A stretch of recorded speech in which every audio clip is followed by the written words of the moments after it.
Hello everyone, అందరికీ నమస్కారం. Welcome back to boss subjects channel. ఇప్పటికే మీరు అందరికీ thumbnail చూసి అర్థమై ఉంటుంది. నిజమేనండి, చాలా ఫీల్ అయ్యాను. మనందరికీ అమ్మ ఉన్నప్పుడు అమ్మ వాల్యూ తెలియదు. మనందరం కూడా ఎంతగానో ద్వేషిస్తాం, అమ్మ పైన చిరాకు పడతాం, అమ్మని తిడతాం. ఎందుకమ్మా అలాగా ఇలా చేస్తావు, అలా చేస్తావు అని చాలా చాలా అంటాం. కానీ అమ్మ లేకపోతే ఆ స్థానం ఎంత ఖాళీగా ఉంటుందో, ఎంత నిశ్శబ్దంగా ఉంటుందో మనకి అర్థమవుతుంది. ఇటువంటి తల్లి నీకుంటే ఈశా, తెలిసేది నీకు ఈ తల్లి ఘోష. ఇవాళ మీకైతే అమ్మ గురించి చెప్పుకోవడానికి నేను ముందుకు వచ్చాను. నేనైతే నిన్న నైట్ చాలా చాలా నాలో నేనే చెప్పుకోలేని బాధను అనిపించాను.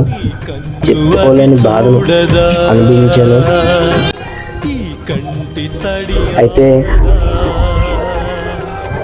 నేను చాలా బాధలు అనుభవించినప్పటికీ బాధలు అంటే ఏం కాదు, తల్లిని కోల్పోయాను. ఒక స్టేట్ అలా ఉండిపోయాను అనమాట. చాలా మందిని ఆ టైంలో నన్ను చాలా సపోర్ట్ చేశారు అందరూ కూడా.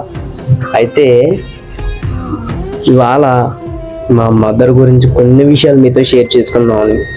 ఎందుకంటే నాకున్న పెయిన్ కొద్దిగా తగ్గుతుంది మీతో షేర్ చేసుకోవడం వల్ల అని ఇవాళ ఈ టాపిక్తో రావడం జరిగింది. ఈ టాపిక్ నచ్చితే ఖచ్చితంగా లైక్ చేయండి. ఎందుకంటే ఇందులో ఎవరైనా పెద్దవాళ్ళు చూస్తే మీరు కూడా నాకు మదర్ లాంటి వాళ్ళే. ఓకే, అయితే మా అమ్మ నన్ను ఎప్పుడు తిడుతూ కొడుతూ ఎంతో ఆహ్లాదకరంగా, నెక్స్ట్ ఎంతో సంతోషంగా, ఇన్ఫాక్ట్ ఈ యొక్క యూట్యూబ్ ఛానల్ స్టార్ట్ చేయమని చెప్పింది కూడా మా అమ్మే. మా అమ్మ ఉండగానే యూట్యూబ్ ఛానల్ స్టార్ట్ చేశాను. కాకపోతే అమ్మ లేరు ఇప్పుడు, కాబట్టి ఆ ఛానల్ని నేను లాంచ్ చేశాను, వీడియో అప్లోడ్ చేస్తున్నాను.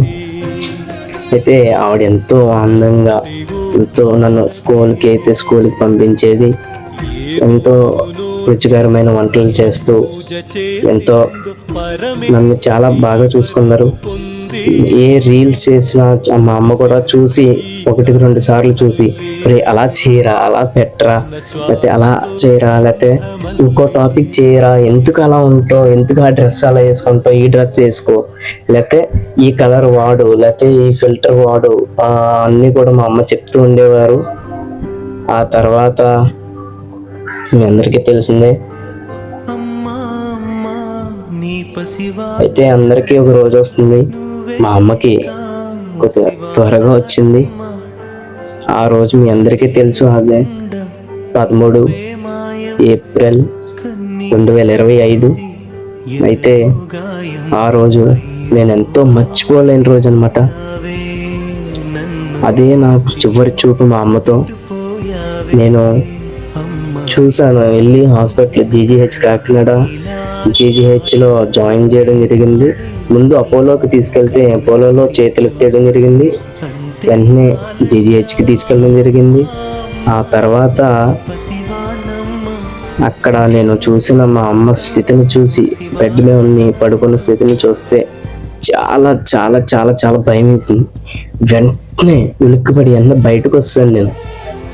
అలాంటి సమయంలో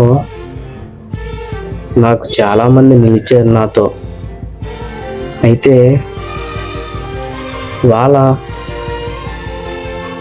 అమ్మ చేసిన వంటలు తినాలనిపిస్తుంది, అమ్మతో మాట్లాడాలనిపిస్తుంది, అమ్మతో ఆడుకోవాలనిపిస్తుంది, అమ్మ తిట్లు వినాలనిపిస్తుంది.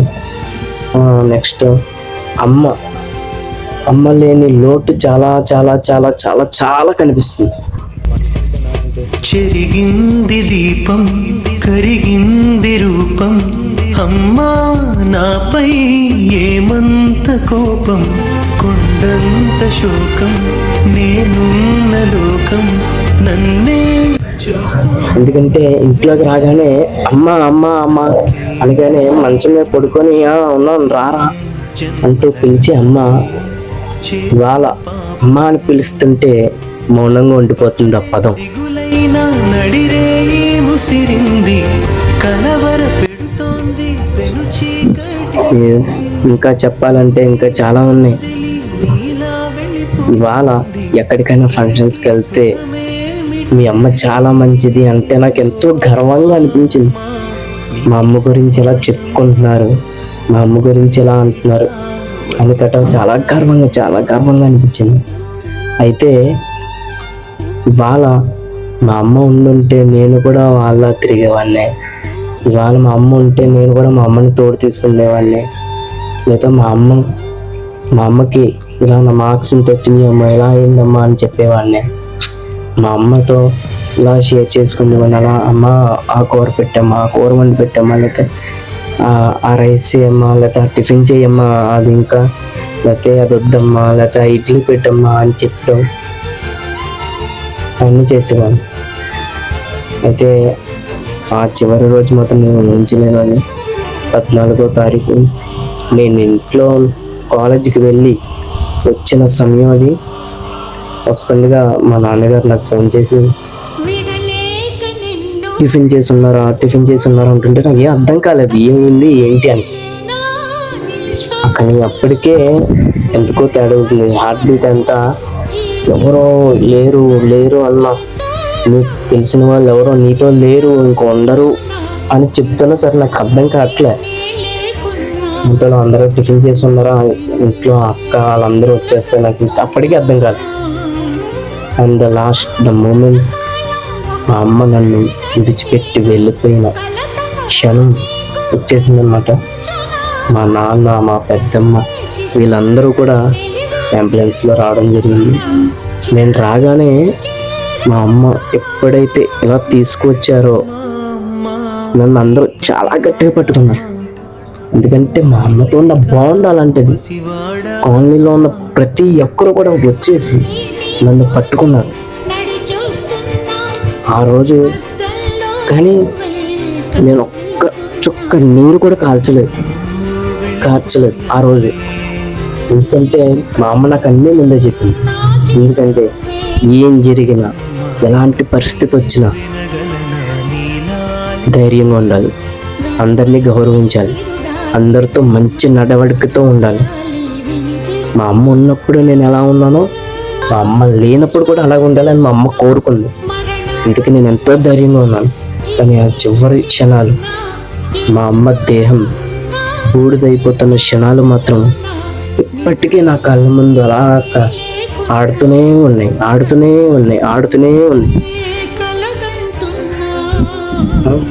మీ అందరికీ కూడా మా అమ్మ ఫొటోస్, మా అమ్మ మాట్లాడిన చివరి క్షణాలు కూడా అన్నీ మీకు ఇక్కడ డిస్ప్లే చేస్తాను.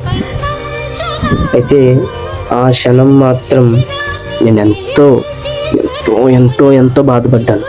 నా గురువులు, ముఖ్యంగా నేను ఎవరికన్నా ధన్యవాదాలు చెప్పుకుంటాను ముందంటే నా గురువులకు మాత్రమే. ఆ క్షణంలో నా ఇంటి వరకు వచ్చి నాకు ధైర్యం చెప్పి పంపించకపోయి ఉంటే నేను ఇవాళ మీ ముందు ఎలా ఉండేవాళ్ళు కూడా ఊహించుకోలేకపోతున్నాను.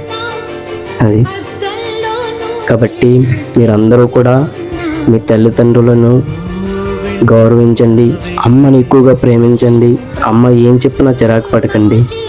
అమ్మ విలువ ఉన్నప్పుడు తెలీదు, లేనప్పుడు మాత్రమే తెలుస్తుంది. ఆ లేనప్పుడు తెలుసుకునే కన్నా ఉన్నప్పుడే తెలుసుకొని అమ్మను గౌరవించండి. అమ్మ చేసే పనులను గౌరవించండి. అమ్మకు గౌరవం ఇవ్వండి, నాన్నకి గౌరవం ఇవ్వండి, అందరికీ గౌరవం ఇవ్వండి. ఉంటాను.